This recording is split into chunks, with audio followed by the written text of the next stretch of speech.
ومبروك ان انا شفتكم في رابعه الحمد لله. وطبعا ده شيء يسعدني ان انتوا ربنا وفقكم، وطبعا ده حاجه مش مني، يعني مستواكم اللي جابكم هنا والله، يعني انتوا مستواكم هو اللي وصلكم سنه رابعه، ومستواكم برضو اللي هيخليكم تتخرجوا، واللي هيخليكم تكونوا في الدكتوراه ان شاء الله. زي الراجل ده ما هو دلوقتي بيسالني وبيقول لي ان شاء الله هنحضر دكتوراه. العلم ما بيوقفش عند حد، انا لحد النهارده متعلم. وزي ما بيقولوا، انا اسف في المثل او المثل الشعبي ده كابتن عبد الرحمن، بيقول لك اللي ما كانش صبري في المهنه عمره ما هيبقى معلم فيها. ما تتبسطش انت قاعد على الكرسي وصاحب سنتر وتقول بقى ده انا عندي دايفنج سنتر، ولا انا مثلا انا عندي مسؤول عن هيلث كلاب كامل، وعندي سنتر جوه غوص، وعندي بتوع العلاج الطبيعي وبتوع. لا، القصه كلها هل انت اشتغلت الشغله دي وانت صغير ولا لا؟ فانتوا ما شاء الله عليكم اسعدتوني وانتوا في ثالثه، وانا مواصل فيكم في رابعه. خدتوا خبره في الصيف طبعا، واكيد يعني كل واحد عنده معلومه عايز يقولها.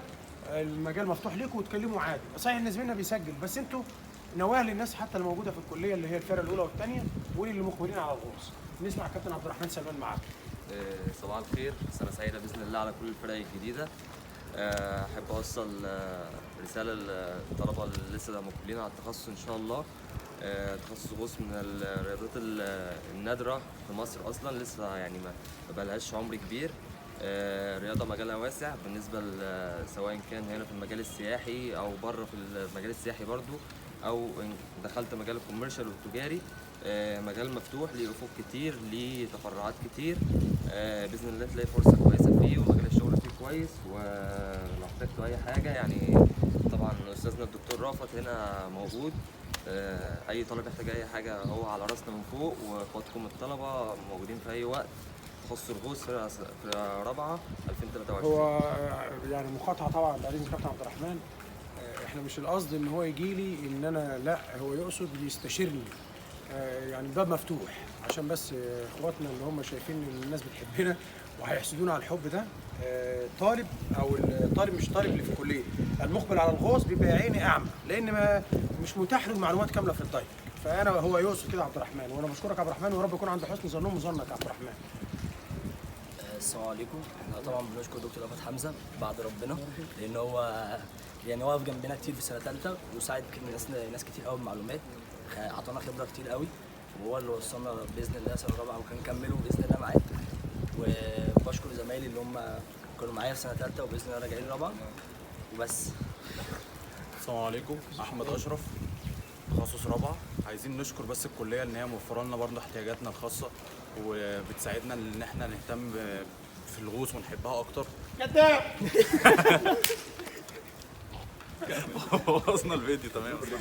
لا هو يقصد طبعا اللي قال كذاب ده، يعني انا من باب الفكاهه، يعني هو فاني ما اقصدش، يعني هو عايز يقول بصراحه، عايز يوصل رساله لحضراتكم ان عندنا في الكليه الحمد لله زي ما انتم شايفين فاضي اهو في اثناء تدريسنا.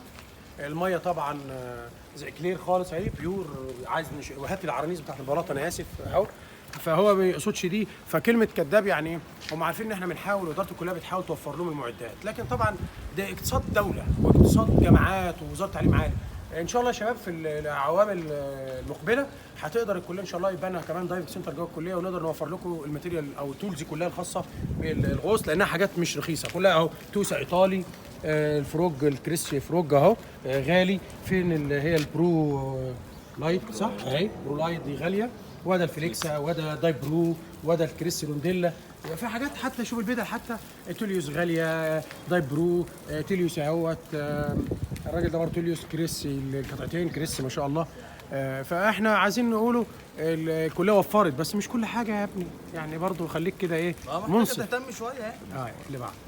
السلام عليكم، ازيكم عاملين ايه؟ الحمد لله بفضل الكلية ودكاترتنا ان هم بيساعدونا.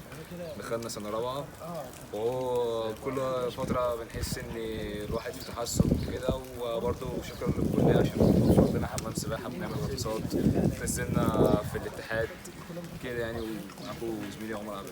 السلام عليكم يا شباب، صباح الخير.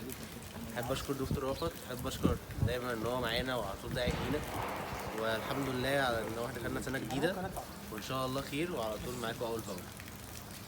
صباح الخير يا جماعه. الحمد لله وصلنا رابعه، الحمد لله. كانت بتلعب فينا، واحب اقول بس ان الغوص مش حاجه سهله. الغوص فيه حاجات كتير قوي صعبه. على قد ما انت بتحب الرياضه ديت على قد ما انت هتديها. وكمان ان شاء الله يعني هتشتغل بره في الغردقه وشرم، وهتشوف اجانب وهتشوف شغل وهتشوف حاجات كتير قوي. بس اهم حاجه انت تحب الغوص عشان تبدا تشتغل فيه كويس. شكرا. صباح الفل على زمايلنا، سنة رابعة فرقة رابعة اهو. نحاول نقول لكل الناس اللي داخلة التخصص ان ما تقلقش من موضوع الغطاسات ده. انت كده كده الغطس هيخليك تعشق الغطس، فانت اصلا هتبقى مش هتزهق من الغطس. تنزل 10 غطاسات ما لهاش علاقة، فيعني بس كده. السلام عليكم، حسين طارق معاكم، طالب كلية التربية الرياضية تخصص غوص سنة رابعة.